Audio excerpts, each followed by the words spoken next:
Merci beaucoup tous les abonnés des Témoignages TV.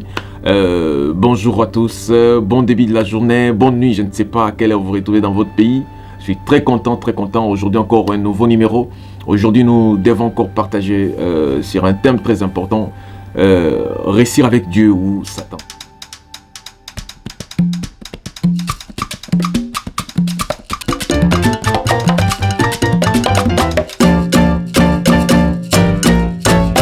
Vous savez, je suis un motivateur. J'ai motivé beaucoup de gens. J'ai motivé. Il y a des gens qui ont réussi. Je le fais seulement sur cette même chaîne. Mais j'ai été en face des épreuves. À un certain moment, je me suis dit que la motivation ne vaut rien. En toutes circonstances, il y a un maître des temps et des circonstances, un Dieu qui est très haut. C'est pourquoi maintenant, c'est une nouvelle motivation que nous avons commencé. Motivation avec Dieu. Je veux que quand je te motive, à un certain moment que tu es limité, tu dois comprendre qu'il y a une main invisible qui peut secourir, une main invisible qui peut aider, une main invisible qui peut trouver solution là où on est limité. Voilà, bonjour, restez branchés. Le thème d'aujourd'hui, c'est réussir avec Dieu ou Satan. Souvent, on se pose des questions. Voilà. Pourquoi, quand on réussit avec Dieu, ça traîne, ça prend du temps. Et quand on réussit avec Satan, c'est vite fait. C'est un clin d'œil, on réussit la vie. Pourquoi? Je vais dire à une personne, aujourd'hui, toi qui suis cette émission, de les retenir à ton cœur. Comme on l'avait dit dans l'émission passée, que la réussite elle est personnelle. Mais il n'existe jamais une réussite sans Dieu. Et la réussite vient de Dieu. Voilà. Ça c'est déjà la réponse à toutes nos préoccupations, à toutes nos questions. Il n'y a pas de réussite sans Dieu. La réussite vient de Dieu. Il n'y a que Dieu qui est capable de tout. Si nous lisons dans les livres de Jean, si je ne me trompe pas, Jean chapitre 15, verset 4 jusqu'à 6, que dit la Bible? Jésus dit, moi je suis les cèpes et vous êtes les sarments. Celui qui reste branché, celui qui demeure à moi, portera le fruit. Beaucoup d'ailleurs, sans moi, rien. Et celui qui ne sera pas avec moi, il va sécher. C'est clair, Jésus a tout dit. Jésus est une plante et nous sommes les branches. Il n'y a que les branches qui demeurent attachées à Jésus qui peuvent produire les fruits.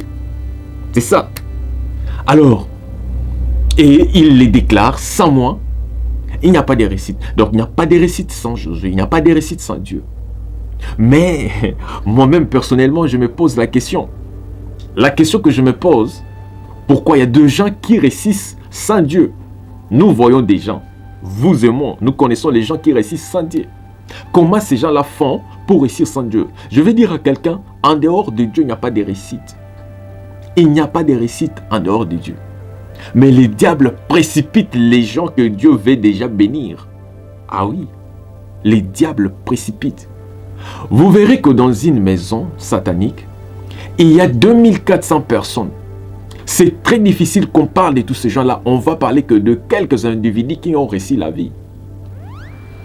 C'est pour te dire que ces individus-là, ce sont des gens que Dieu voulait normalement bénir. Et le diable les a précipités. Alors, qu'est-ce qu'il fait? Il prend ces gens-là, il commence à faire sa publicité pour exploiter un grand nombre de ceux-là qui ne réussissent pas. Sans Dieu, il n'y a pas de réussite. Ce sont des gens que Dieu voulait déjà bénir. Et les diables précipitent, ils convainquent ces gens-là. Alors, vous savez, l'avenir appartient à Dieu. Il n'y a que Dieu qui connaît que telle ou telle personne va réussir tel ou tel jour. Et le diable a aussi la possibilité, parce que c'est un ange, c'est un ex-ange de la lumière. Et Dieu ne l'avait pas ôté ce pouvoir-là. En tant qu'un ex-ange de la lumière, le diable il a aussi la possibilité de voir ces gens-là que Dieu veut bénir. Et quand tu le vois, il a la possibilité aussi de les séduire, de les convaincre. Et souvent, on se sous-estime. Il est très difficile que l'homme croie que demain, il va réussir, vu la situation présente. Et les faibles sont toujours séduits et amenés trop vite dans la maison. Et qu'est-ce qui se passe? C'est déjà connu que tôt ou tard, cette personne sera bénie. Et la première des choses à faire, c'est de les soutenir. Et tu verras que ceux-là qui ont déjà des moyens, ils vont soutenir si c'est une star, si c'est un joueur, ça dépend. Dans tel ou tel, un entrepreneur, voilà. Ils vont les soutenir au départ avec leurs propres fonds. En attendant la bénédiction de Dieu jusqu'au moment opportun, quand Dieu va bénir la personne et les soutiens externes finira et la personne va commencer maintenant à rembourser. Donc, c'est comme un prêt.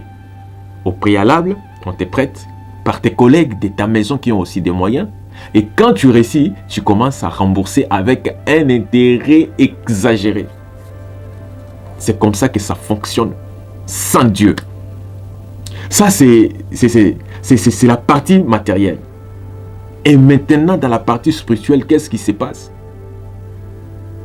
Mais on peut quand même se dire, bon, quittons d'abord, pour bien expliquer ce que je voudrais dire, je vais qu'on évolue d'abord. Et après, on se dit, bon, malgré qu'on a été soutenu, et Dieu ne pouvait pas, Dieu, il prend du temps. Il y a des gens qui nous ont soutenus dans le premier temps, et après un moment, nous avons réussi. Pourquoi pas? Pourquoi pas? Mieux vaut être là, être soutenu pendant les moments forts, et réussir après rembourser, peu importe l'intérêt. Parce que chez Dieu, ça traîne, ça prend du temps. Parce que, je ne vous trompe pas, ça c'est la vérité. Il y a des gens que Dieu va bénir aujourd'hui. Il y a des gens que Dieu va bénir à 10 ans, à 15 ans, à 3 ans. Il y a aussi des gens que Dieu va bénir à 95 ans. C'est normal. Ça, on va en parler avec les temps. Alors, pour toi, tu te dis, moi aussi je vais adhérer. Que je sois soutenu. Et après, je vais rembourser parce que j'en ai marre de la pauvreté, les problèmes de ma famille, les difficultés. Vous voyez, Dieu, il est miséricordieux, il est bon et il fait toujours tout pour l'intérêt de l'homme. Si vous lisez, je crois, dans les Actes des Apôtres, chapitre 7, verset 22, on dit que Moïse a été formé en science et sagesse des Égyptiens. Et il était puissant en parole et en œuvre. Moïse a été instruit en toute sagesse des Égyptiens. Mais Dieu est miséricordieux, Dieu qui était capable, qui pouvait utiliser Moïse puissamment. Pourquoi il a permis la formation? C'est ça. Dieu fait tout pour l'intérêt de l'homme. Dieu a toujours un bon moment de préparation. Il n'aime pas quand on a ce qui vient de lui, qu'on gaspille. Si vous remarquez très bien, il y a de jeunes gens qui sont bénis, mais qui n'ont pas eu la formation de Dieu. Et quelle est la conséquence? C'est la débauche, le gaspillage, la folie. Et quelqu'un qui meurt comme ça, dans 20 ans, on ne parle plus de lui. Il n'y a même plus de traces. Mais celui que Dieu forme, c'est pour les générations des générations. Dieu a formé Abraham jusqu'aujourd'hui. La richesse d'Abraham continue à être là. Le bien d'Abraham sont toujours les descendants d'Abraham jusqu'aujourd'hui. Donc Dieu fait les choses pour les générations en génération. Bien sûr. Oh, Dieu bon. Dieu est bon, Dieu est bon. Abonnez-vous massivement et il ne faut pas rater ces bonnes choses. Moi-même aussi, ça me dépasse. Quand Dieu me parle comme ça, à travers des émissions comme ça me fait du bien. Donc, Dieu prépare toujours. Dieu a son école. Dieu a toujours son temps où il prépare ses enfants pour de bonnes choses. Il forme. Et la personne formée reste toujours mature, peu importe les situations. Et ces jeunes gens-là, ils se paniquent, ils se troublent. Ça, toujours, nous sommes dans les côtés physiques. Les gens que Dieu bénit sont stables et posés. Dans tout le domaine, ils sont stables. Et quand ils commettent des erreurs, Dieu est ravi. Il les forme. Après un moment, il les restitue. Comme il avait fait avec Job, bien sûr. Job a été formé et réformé. Et Dieu a donné au centuple plus. David a été formé pour être roi. Afin qu'il ne commette pas les mêmes bêtises que Saoul. N'oublions pas que c'est Dieu qui avait choisi Saoul. Mais si vous lisez la Bible, il y a un verset qui m'échappe.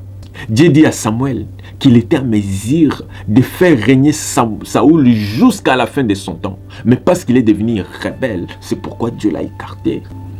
Toi aussi n'en vis pas. Quand Dieu te donne, reste dans les carrés. C'est une parenthèse que je ferme. Acceptez la formation de Dieu. Acceptez d'être formé pour que vous soyez meilleur demain, pour que vous soyez fort demain, pour que vous soyez puissant demain. Acceptez l'école de Dieu. Acceptez la formation de Dieu. Qu'on ne vous trompe pas. Et en dehors de ça, qu'est-ce qui se passe spirituellement? Vous devrez savoir que la personne que Dieu a formée est toujours puissante dans tous les domaines, physiquement et aussi spirituellement. Et celui qui a refusé de réussir avec Dieu, il aura des moyens, mais à un certain moment, il aura besoin de la protection. Nous devons savoir que on peut avoir les mêmes démons, les mêmes Lucifer, mais deux maisons différentes. C'est possible qu'il y ait la guerre entre nous. Ce qui ne se fait jamais chez Dieu. Quand on a un même Dieu, quand on a un seul Jésus, c'est difficile qu'il y ait la guerre des combats spirituels. Donc mon esprit saint qui est à moi va combattre l'esprit de l'autre frère qui prie dans une autre église. Ça ne se fait pas chez Dieu. Mais chez les diables, ça existe. Oh oui. Ah oui, oui, oui, oui, oui. Chez les diables, ça existe. Nous avons un même Dieu, Lucifer. Mais nous ne sommes pas des mêmes maisons. Il y a des combats entre nous. Mais quand on a Dieu, ah oui, quand on a un seul Dieu, peu importe les églises, c'est impossible qu'il y ait un combat spirituel, un combat physique, un combat des paroles. Oui, oui, des fois il y a une guerre entre les chrétiens. Ça, ce sont des paroles, c'est quelque chose qui est charnel. Mais sur le plan spirituel, jamais vous ne pouvez pas voir un pasteur qui dit « J'envoie les faits dans l'autre église là que Dieu les tue. » Jamais, même s'il le fait, c'est sans effet. Parce que c'est le même esprit. L'esprit de Dieu ne peut pas combattre un autre esprit de Dieu. Mais l'esprit de Satan, oui. Donc, nous avons tout intérêt à adhérer chez Dieu. Vous voyez la façon dont Dieu a créé l'homme. L'homme est tellement puissant qu'il est capable d'éliminer presque tous les esprits. L'unique chose qui affaiblit l'homme, c'est le péché. Mais l'homme est tellement puissant de combattre, de déséquilibrer, de chasser, de déstabiliser les démons. Mais peut-être il est faible spirituellement par sa prière et par le péché. Quand on n'a pas la vie de prière, quand on est dans le péché, deux fois, on perd les contrôles. Mais ce n'est pas n'importe quel esprit ou bien n'importe quel démon qui peut se jouer d'un enfant de Dieu. Vous voyez l'homme, même s'il est dans le péché, même s'il n'a pas la vie de prière, ce n'est pas n'importe quel esprit qui peut l'attaquer. Il y a des esprits qui peuvent l'attaquer, mais pas n'importe quel esprit. Mais celui qui a déjà adhéré chez Satan, c'est comme quelqu'un qui a perdu son antiballe, son antiprotection. N'importe quel esprit, même de plus petit, l'attaque. C'est pourquoi, comme preuve, quand vous êtes dans des conférences, dans des réunions, les gens qui sont dans des maisons mystiques, ils sont toujours tentés. Vous les voyez toujours mal à l'aise. Quand ils sont là où il y a même des petits démons et ils ressentent quelque chose, qu'ils sont attaqués. Ça ne se fait pas pour les enfants de Dieu.